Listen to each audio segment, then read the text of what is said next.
দেখো দেখো আমি তোমার জন্য কি নিয়ে এসেছি। ওই মধুময়রার দোকানে পুরি গো পুরি, যেমন মুচমুচে তাজা তেমনি খেতে মজা। আরে পিজা পিজা চিকেন বার্গার থেকে আরে এত এত ভালো ভালো খাবার থাকতে তুমি কিনা আমার জন্য ফুলুরি কিনে নিয়ে এসেছো। আমার তো তেমন রোজগার পাতি নেই গো, তাই এত ভালো ভালো খাবার আমি কোথায় পাবো বলো। না না, তুমি তো ঠিকই বলেছো, যে মুখে এত ভালো ভালো খাবার খেয়ে এসেছো সেই মুখে কি সস্তা দামি খাবার মানায়? না না, এগুলো বরং আমি ফেলে দিয়ে দাঁড়াও, ফেলে যদি দেবে তাহলে তুমি নিয়ে এসেছিলে কেন? এগুলো খেলে যে তোমার মুখ খারাপ হয়ে যাবে বউ। তুমি যদি আমাকে নিজের কাছে খাইয়ে দাও তাহলে ওইগুলো না ওই চিকেন বার্গার থেকেও ওদিকে ভার মানাবে। তুমি আমার হাতে খাবে বউ? হ্যাঁ, তুমি আমার হাতে খাবে? আরে কেন খাবো না, তুমি যে আমার স্বামী। আর তুমি যদি নিজের হাতে আমাকে ডিশ খাইয়ে দাও তাহলে সেটাকে আমি অমৃত বলে খেলবো।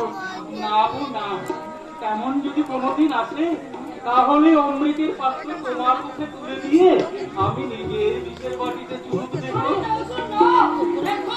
এখন ওই বিষ অমৃত এখন যাই হোক না কেন, এখন এখন আমরা সেটা কিনে সমান ভাগে ভাগ করে নেব। দাও, এই কি করো, তুমি তুমি নিজের খাতে আমাকে খাইয়ে দাও। হ্যাঁ নিশ্চয়ই, হ্যাঁ দাও, নিশ্চয়ই দেব। দাও। তুমি যে আমার হাতে খেতে চাইছো, এই যে আমার কত বড় সৌভাগ্য। তুমি হা করো, হা করো, আমি খাইয়ে দিচ্ছি। তুমি হা করো, আমি খাইয়ে দিচ্ছি। একই তোমার চোখে জল কেন? আনন্দে গো বউ, আনন্দে। আনন্দে। আমার মতো একটা মুখ্য সূক্ষ্ম চাকর বাকরের মতো মানুষ যে তোমার এত ভালোবাসা পেতে পারে তা আমি স্বপ্নেও ভাবিনি গো। না গো না, তুমি তুমি চাও হও না কেন, তবু তো তুমি আমার স্বামী, আমার ইহকাল আমার পরকালের দেবতা। আমার আমার এই কদিনে আমি তোমার কাছে যা পেয়েছি তাতে আমি মনে করছি তোমার মধ্যে যা আছে তা অনেক শিক্ষিত মানুষের মধ্যে তা নেই। হ্যাঁ, আমি আমি কল্পিতা, আমি অনন্যা। আজ আজ আমার এই নারী হৃদয় কানাই কানাই ভরে উঠেছে।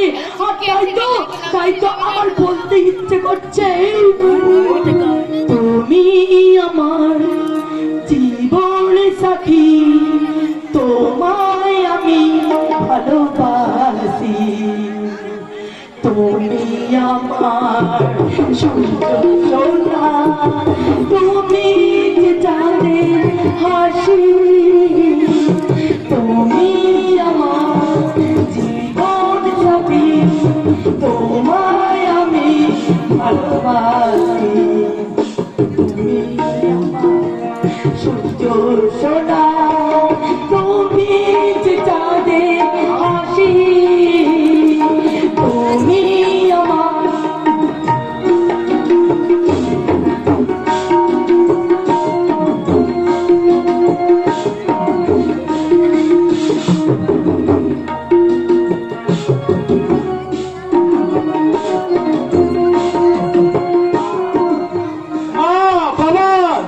কোথায়?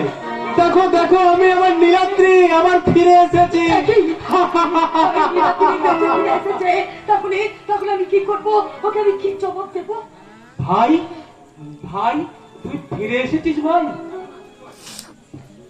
ভাই ভাই তুই ভালো আছিস তো রে ভাই?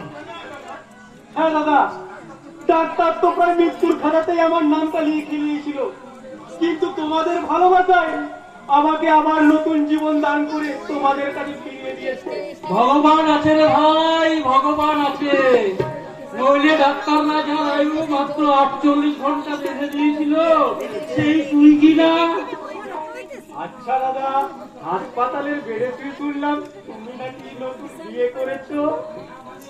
মানে ভাই আমি কিন্তু কিন্তু কিন্তু বলছো কেন দাদা? আমার বিয়েতে আনন্দ করার সুযোগ না পেলেও আমি ভীষণ ভীষণ খুশি হয়েছি। আর সেই আনন্দে ছুটে নিয়ে আমি আমার বৌদির সঙ্গে দেখা করতে এসেছি। দিলু, আমার একটা কথা শোনো ভাই। এখন আপনি কোনো কথা নয়, যা বলার আমি আমার নতুন বৌদিকেই বলবো। উনি নিশ্চয়ই আমার নতুন বৌদি। কিন্তু বৌদি মুখ